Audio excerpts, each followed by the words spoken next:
Hello everyone, welcome back to literature people. मैं Madhu Pandey.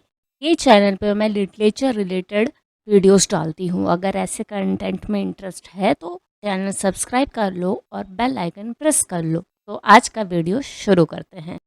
Hamlet as a revenge tragedy. Hamlet play पढ़ा होगा, पता है उसके बारे में, तो ये वीडियो समझ में आएगा, वरना नहीं समझ में आएगा। हैमलेट से रिलेटेड मैंने कई वीडियोस बनाए हैं, हैमलेट के प्लेलिस्ट में डाल दूंगी, तो देख लेना। एक्चुअली आज दो टॉपिक हैं। पहला टॉपिक है Hamlet as a revenge tragedy. Revenge tragedy मतलब क्या होता है? सिंपल सी भाषा हमें समझ में आ जाएगी। रिवेंज मतलब बदला लेना, ट्रेजेडी मतलब ये ट्रेजिक हो जाना, ट्रेजेडी हो जाना। रिवेंज भी है बट एंड में मतलब जो मेन कैरेक्टर है, जो प्रोटोगोनिस्ट है, वो मर जाएगा। रोमांस मतलब क्या होता है? जिसमें रोमांस होता है। थ्रिलर मतलब थ्रिल होता है। जहाँ पे ये ट्रेजिक वर्ड आ गया, मतलब कि भाई नहीं जिंदा रहेंगे लोग, मतलब कि जो मेन कैरेक्टर है वो जिंदा नहीं रहेगा। जैसे कि जो रोमांस नॉवल होती है, उसमें क्या होता है कि एंड में जो हीरो हीरोइन है वो लोग साथ में रहेंगे, उनका मिलन हो जाएगा, ठीक है। बट ट्रेजिडी में ऐसा नहीं होता। अगर वो रोमांटिक ट्रेजेडी है तो रोमांस तो होगा बट एंड में वो लोग साथ में नहीं रहेंगे, अलग हो जाएंगे या मर जाएंगे, जो भी है। तो अभी ये हमें समझ में आ गया कि रिवेंज ट्रेजेडी क्या है। तो ये जो जानरा है ये बहुत पॉपुलर हो गया था 16th और 17th सेंचुरी में। इसमें जो हमारा हीरो है वो रिवेंज चाहता है, जो क्राइम हुआ है उसके फादर के खिलाफ, उसके लिए। इसके जो एलिमेंट्स हैं वो क्लासिक एलिमेंट्स है रिवेंज ट्रेजेडी के। हैमलेट का फादर किंग हैमलेट उसको उसके भाई मार देता है, क्लॉडियस। फिर वो हैमलेट की माँ से शादी कर लेता है।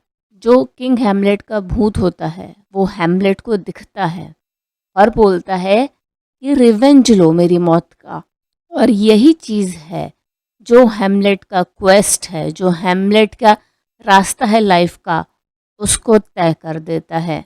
उसको भूत दिखा हैमलेट को, बट उसको ये भी नहीं पता कि सब कुछ सच है ही कि नहीं है। जो भूत ने बोला वो सब सच है, क्या पता है कि नहीं है। तो यही जो सब चीज़ें हैं जो हैमलेट के, जो कहते हैं ना कि मोनोलॉग जो बोलता रहता था, उसमें एक जो सबसे फेमस मोनोलॉग है जो हैमलेट के प्ले वगैरह में बहुत कॉमन है, टू बी और नॉट टू बी, सच है भी कि नहीं सच है। इन सब चीज़ों से हैमलेट की जो साइकी है इस पर बहुत फ़र्क पड़ता है। उसका जो मेंटल स्टेट पे इश्यूज होते हैं, वो बहुत परेशान रहने लगता है, उसके दूसरे लोगों से रिश्ते भी खराब होने लगते हैं। अब ये जो थीम ऑफ मैडनेस है, जो पागलपन है, ये भी एक इम्पॉर्टेंट पार्ट है रिवेंज ट्रेजेडीज़ का। हैमलेट जो है वो पागलपन का नाटक भी कर रहा होता है चीज़ें समझने के लिए। अब यही चीज़ लोगों को समझने में इश्यूज़ हो रहा था प्ले में कि ये सच में पागल है कि नहीं। क्लॉडियस भी सोच रहा है अरे ये करना क्या चाहता है।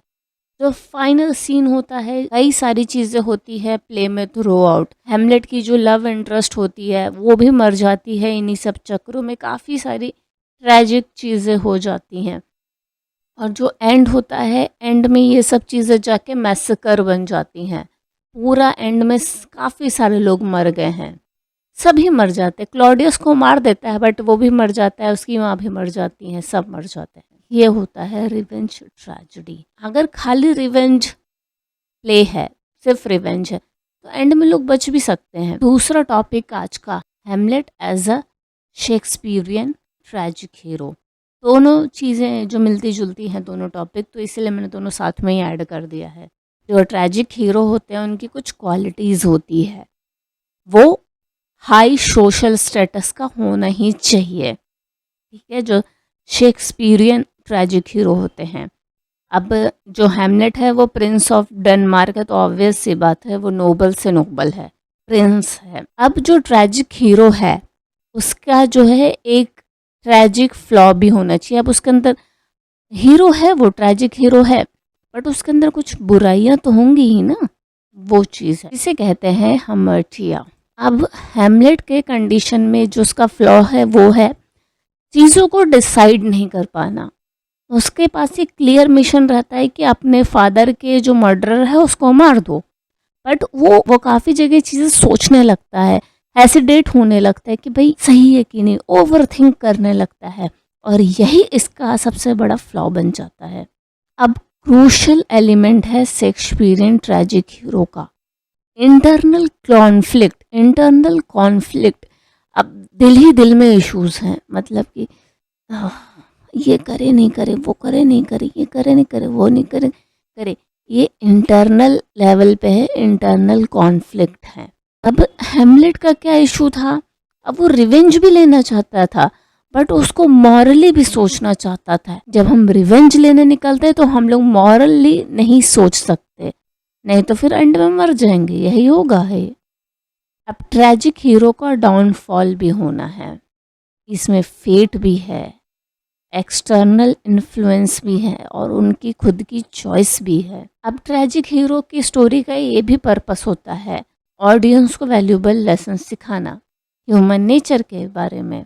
हर किसी के जो एक्शंस होते हैं उनका कॉन्सिक्वेंस, मोरालिटी का कॉन्सिक्वेंस, क्या हमें करना चाहिए क्या नहीं करना चाहिए। हेमलेट शेक्सपियरियन ट्रेजिक हीरो है तो उसका नोबल स्टेटस है, ट्रेजिक फ्लो है, इंटरनल कॉन्फ्लिक्ट है, और अल्टीमेट डाउनफॉल है।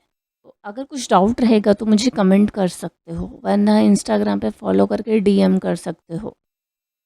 वीडियो अच्छा लगा है तो लाइक कर दो, चैनल अभी तक सब्सक्राइब नहीं किया तो चैनल सब्सक्राइब कर दो। और अगर नावल पढ़ने में इंटरेस्टेड हो तो मेरी एक नावल है, ये इंस्पिरेशनल है, रोमांस है, के पॉप है, अमेज़ॉन पे कुछ चैप्टर्स इसके टोटली फ्री है, तो उसको पढ़ के देख सकते हो। अगर अच्छी लगे तो कंटिन्यू करो, अगर अच्छी लगेगी तो इसकी ई बुक सिर्फ 150 की है। Thanks for watching, see you next time, bye bye.